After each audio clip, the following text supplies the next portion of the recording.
जो खरीदारी करेंगे उसमें से 25% एमएसएमई से उनको खरीदना है। हर गवर्नमेंट को, सेंट्रल गवर्नमेंट के डिपार्टमेंट को या मिनिस्ट्री को 25% एमएसएमई सेक्टर से खरीदना ही खरीदना है।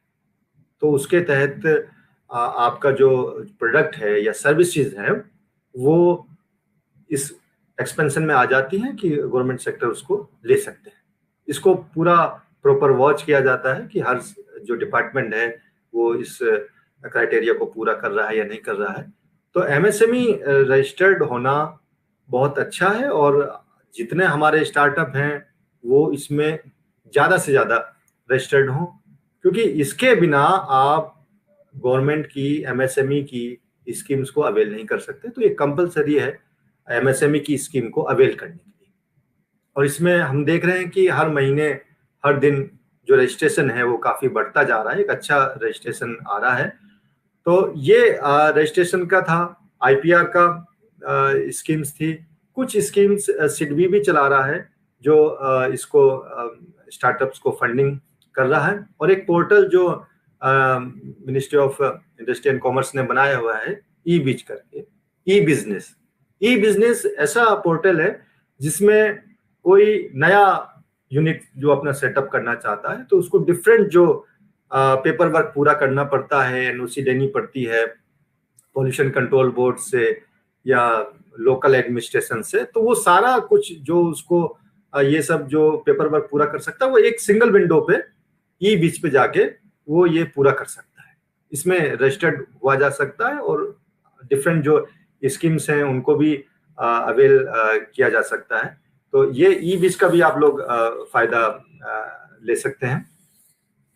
और टाइम टू टाइम जो डीपीआईआईटी कर रहा है उसको आप देखना चाहिए कि उसको करना चाहिए। इसके अलावा जो डिफरेंट हमारी स्टेट गवर्नमेंट्स हैं, अधिकतर ने अपनी अपनी स्टार्टअप पॉलिसी बनाई हुई है, तो हर स्टेट कुछ ना कुछ अलग दे रहा है।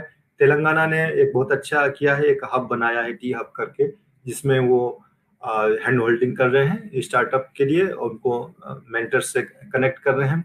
यहाँ पे हम कर्नाटक को देखें तो कर्नाटक भी 50 लाख तक ग्रांटिंग एड दे रहा है स्टार्टअप के लिए, और उन्होंने एक अच्छा पोर्टल बनाया है जिसमें रजिस्टर्ड कर सकते हैं।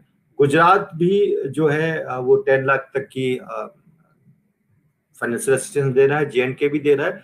डिफरेंट जो स्टेट्स हैं वो हर स्टेट्स की अपनी अपनी पॉलिसी है और उसके तहत वो स्टार्टअप को प्रमोट कर रहे हैं और प्रमोट करना भी चाहिए, क्योंकि अगर हमें इस आज के समय में अगर हमें सरवाइव करना है और इकोनॉमिक पावर बनना है तो हमें अपने स्टार्टअप्स को पूरी हैंड होल्डिंग देनी पड़ेगी, उन्हें आगे बढ़ाना पड़ेगा। और स्कीम्स जितनी हैं, ये हमारी एमएसएमई जो है वो तो अधिकतर 40 से ज़्यादा स्कीम्स को चला रहा है, डीएसटी चला रहे हैं और एग्रीकल्चर वाले चला रहे हैं। तो आपको सबसे पहले यही देखना है कि जो आपका आइडिया है वो किस फील्ड का है, किस सेक्टर का है।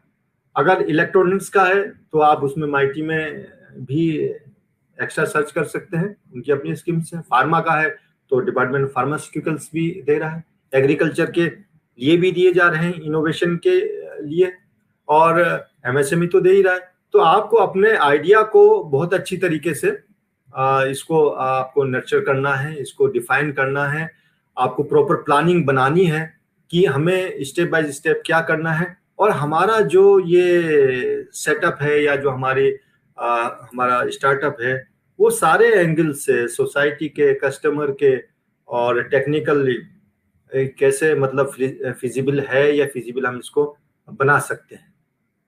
सीजीटी एमएसएमई ट्रस्ट की जो मैं बात कर रहा था वो गवर्नमेंट ने इसीलिए उसको फॉर्म किया है कि सपोज इन केस जब कोई स्टार्टअप लोन लेता है या फाइनेंशियल असिस्टेंस ली जाती है तो बैंक वाले थोड़े से अनसिक्योर रहते हैं कि ये जो हम फंडिंग इनको करेंगे अगर नहीं चल पाया इनका स्टार्टअप तो वो बैंकों को नुकसान हो जाएगा या उनको वो सब प्रॉब्लम्स आएंगी और पैसा खराब होगा। तो ऐसा करके बैंक्स वाले कई बार मना कर देते हैं। गवर्नमेंट ने इस पे फोकस किया और सीजीटी एमएसएमई ट्रस्ट के तहत ये किया गया कि जो 5 करोड़ तक का लोन एमएसएमई जो लेगी किसी भी उससे, तो क्रेडिट गारंटी के अंडर कवर होगा।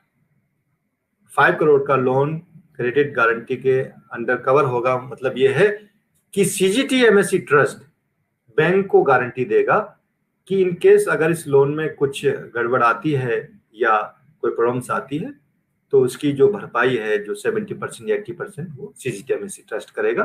तो एक ये दिया जाता है। बहुत सारी स्कीम्स को लगभग कोलेट्रल फ्री किया गया है कुछ परसेंटेज तक, तो उसमें कई बार 2 करोड़ तक की स्कीम्स को कोलेट्रल फ्री किया गया है। लेकिन पूरा जो सेटअप तैयार किया गया है गवर्नमेंट, पूरा ये है कि स्टार्टअप का, एक एंटरप्रेन्योरशिप का एक अच्छा इकोसिस्टम डेवलप हो। क्योंकि हम देखते हैं कि जो हमारे ईस्टर्न कंट्रीज हैं, फिलीपींस, कोरिया वगैरह, तो इन्होंने जो ये प्रोग्रेस की है अपने स्टार्टअप के तहत की, यहाँ पे बहुत अच्छे स्टार्टअप हुए और एमएसएमई के बल पे इन्होंने इतना इस सेक्टर में तरक्की की है, उन्नति की है। तो जो स्टार्टअप्स हैं, मेन तो मैंने आपको स्कीम्स बता दी है।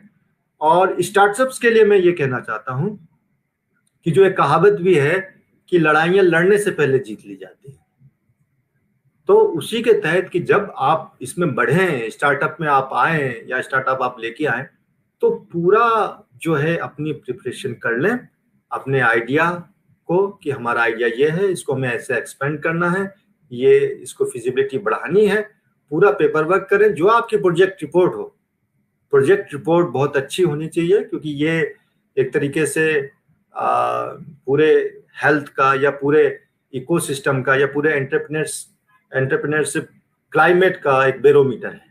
तो प्रोजेक्ट रिपोर्ट पे आपको बहुत फोकस करना चाहिए। एक अच्छी प्रोजेक्ट रिपोर्ट होनी चाहिए, फिजिबल होनी चाहिए, ना उसमें फाइनेंस का जो उसमें डिमांड हम कर रहे हैं बहुत ज्यादा भी नहीं होनी चाहिए और इतनी कम भी नहीं होनी चाहिए कि वो ब्रेक इवन पॉइंट तक पहुंचने में फिर उनको दिक्कतें हों।